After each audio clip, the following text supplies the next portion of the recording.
Primary health centre చాలా పురాతనమైంది. ఈ ప్రాంత ప్రజానికానికి మంచి సేవలు అందించేటువంటి హాస్పిటల్గా పేరు పొందింది.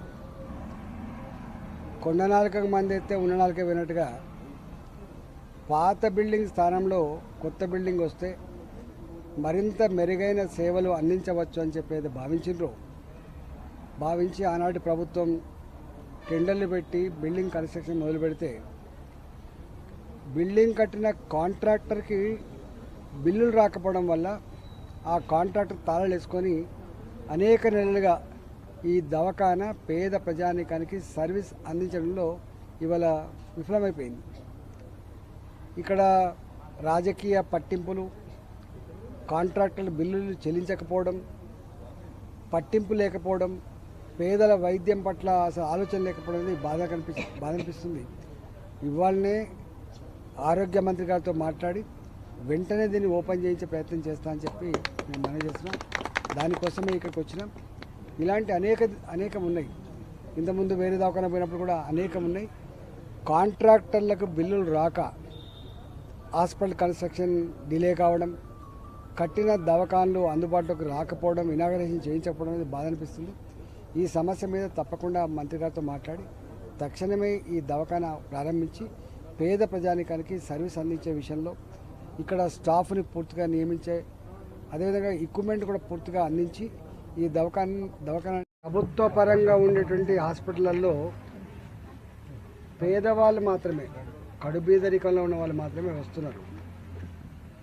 ఆ వచ్చే వాళ్లకు మందులు సకాలంలో ఇవ్వడం కానీ, వచ్చే వాళ్లకు సర్వీస్ అందించేటువంటి డాక్టర్లు కానీ నర్సులు కానీ చక్కగా లేరనేటువంటి వార్తలు ఈ మధ్య బాగా వినబడతా ఉన్నాయి.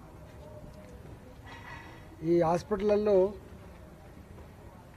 సూపర్ స్పెషాలిటీ హాస్పిటల్స్ ఏవైతే ఉన్నాయో, గాంధీ, ఉస్మానియా లాంటి హాస్పిటల్స్ ఏవైతే ఉన్నాయో వాటిలో విపరీతంగా పేషెంట్లు పెరిగిపోయి సౌకర్యాలు తగ్గిపోయి ఇబ్బంది పడుతున్న పరిస్థితి దృష్టికి వచ్చింది.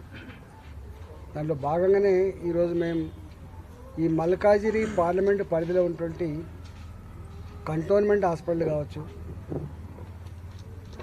మిగతా హాస్పిటల్ కావచ్చు, అర్బన్ హెల్త్ సెంటర్ కావచ్చు, ఇవన్నీ కూడా విజిట్ చేసి ప్రజలతో ఇంటరాక్ట్ అయ్యి, హాస్పిటల్లో పనిచేసే సిబ్బందితో కూడా ఇంటరాక్ట్ అయ్యి వాళ్ళు ఎదుర్కొనే సమస్యలు ఏంటి, మందుల సమస్యలు ఏంటి, ప్రజల సమస్యలు ఏంటి, ఇవన్నీ కూడా అసెస్ చేయడానికి కోసం వచ్చినాం. ఈ కంటోన్మెంట్ హాస్పిటల్ నేను అప్పుడు ఆరోగ్య మంత్రి కూడా వస్తూ ఉంటారు. దీనికి ఒక అడ్మిషన్ ఫీజు అని 10 రూపాయలు, గైనకాలజీ అయితే ఒక 50 రూపాయలు, డాక్టర్ కన్సల్ట్ చేయాలంటే, పీడియాట్రిక్ చిన్నపిల్లల డాక్టర్ అయితే 50 రూపాయలు, ఇట్లా అనేక వాటికి సర్వీస్ ఛార్జీలు పెట్టింది. ఇక్కడ డెలివరీ అయ్యే వాళ్ళకు కూడా కొంత డబ్బులు వసూలు చేస్తున్నట్టుగా, కొన్ని మందులు ఇక్కడ ఇస్తున్నారు, కొన్ని మందులు బయటికి రాస్తున్నట్టుగా అయితే వచ్చిందో, ఇక్కడ డాక్టర్లు నంబర్ ఉన్నప్పటికీ, స్టాఫ్ ఉన్నప్పటికీ కూడా ఇవాళ అనుకున్నంత సర్వీస్ అందించట్లేదనే భావన వ్యక్తమవుతూ ఉంది. తప్పకుండా ఇది మంచి హాస్పిటల్ కాబట్టి, ఈ కంటోన్మెంటే కాకుండా కంటోన్మెంట్ బయట కూడా ప్రజలకు సర్వీస్ అందించే హాస్పిటల్ కాబట్టి, ఇంత స్టాఫ్ ఉన్నందుకు ప్రజలకు మరింత మెరుగైన సేవలు అందించే దానికోసం ప్రయత్నం చేస్తాం. పూర్తి స్థాయిలో మందులు ఫ్రీగా ఇవ్వడం కానీ, ఎమర్జెన్సీ సర్వీసెస్లు సకాలంలో అందించడం కానీ, డెలివరీస్ ఇక్కడ చాలా తక్కువ అవుతున్నాయి, నెలకు 4-5 కూడా అవుతలేవు, డెలివరీస్ పెంచడం కానీ, ఇవన్నీ కూడా పెంచే ప్రయత్నం చేస్తాం. నేను కంటోన్మెంట్ బోర్డులో ఇక్కడ పార్లమెంట్ సభ్యుడిగా అయిన తర్వాత కంటోన్మెంట్ బోర్డులో నేను కూడా మెంబర్ని కాబట్టి డెఫినెట్గా ఈ దవాఖానలో డాక్టర్ల కొరత కావచ్చు, ఇతర స్టాఫ్ కొరత కావచ్చు, మందుల కొరత కావచ్చు, ఇతర ఎక్విప్మెంట్, ఇక్కడ డెంటల్ సంబంధించిన ఎక్విప్మెంట్ ఉంది, సంపూర్ణంగా లేదు. ఇవాళ లేబర్ రూమ్ ఉంది, ఆపరేషన్ థియేటర్ ఉంది, దాని సౌకర్య సకాలు ఇవన్నీ మెరుగుపరిచేటువంటి ప్రయత్నం తప్పకుండా చేస్తామని చెప్పి ఈ సందర్భంగా మనం చేస్తున్నాం. డెఫినెట్గా ఈ హాస్పిటల్ పురాతనమైన పేరున్న నమ్మకమైనటువంటి హాస్పిటల్ కాబట్టి ఇవాళ ఈ ప్రాంత ప్రజలకి రూపాయి భారం లేకుండా ఉండే పద్ధతి కోసం